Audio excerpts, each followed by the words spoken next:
السلام الملكي.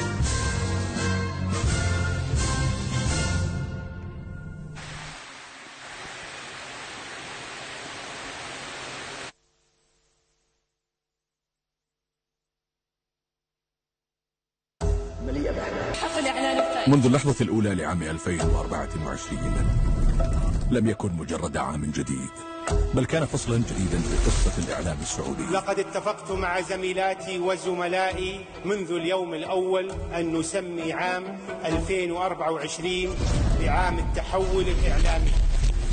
قصة كتبت بحروف الإلهام والإبداع، وامتدت صفحاتها عبر شاشات العالم لتصل إلى كل بيت وكل شاشة وكل قلب ينبض بالحكايات. منذ إطلاق رؤية المملكة 2030 والمواطن نصف أعيننا فهو عمادها وغايتها، وأي إنجاز يتحقق من خلال مظلتها شامل المسارات المختلفة ورفعة للوطن ومنفعة للمواطن وحصانة بإذن الله الأجيال القادمة من التقلبات والتغيرات. لكن ماذا لو أخبرناك أن الإعلام ليس مجرد خبر ينقل أو قصة تروى، بل هو كل ما يحدث من حولنا.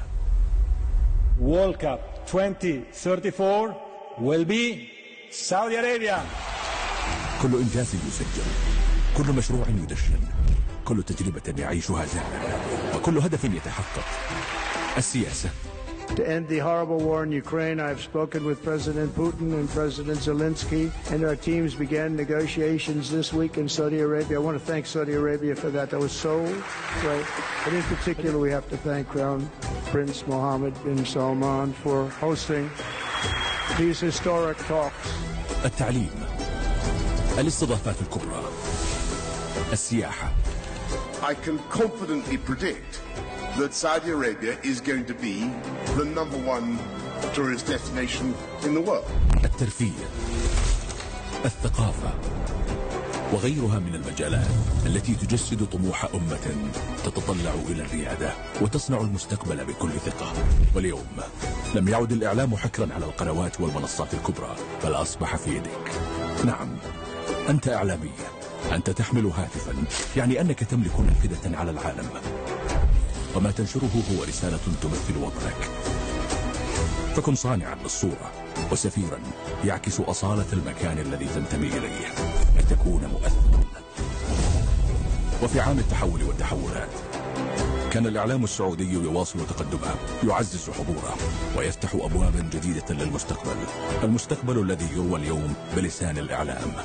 توسعت المنصات وتزايد المحتوى وتميز الصوت السعودي في المحافل العالمية. I was hired to push the envelope. I was hired to make change. I was hired to push back on either the stereotype that we had for ourselves or the limiting beliefs that we had for ourselves, or the boundaries that we were always told no, because I was told there is no no. دعما للمبدعين واستثمارا في العقول وشراكات صنعت الفارق. كان عاما شهد انطلاق المبادرات وتعزيز الصناعة وترسيخ الهوية، لأن الإعلام ليس مجرد أداة، بل قوة تصنع التأثير وتخلد المشهد. أهلا وسهلا بكم في ملتقى صناع التأثير. ليس كل مؤثر مشهور وليس كل مشهور مؤثر.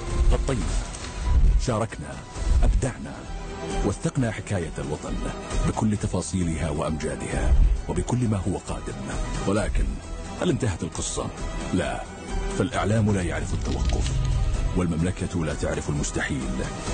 عام التأثير قد بدأ، كن جزءا من المشهد المؤثر. نطلق على عام 2025 عام التأثير، نبني الإنسان ونلهم العالم ونصنع المستقبل.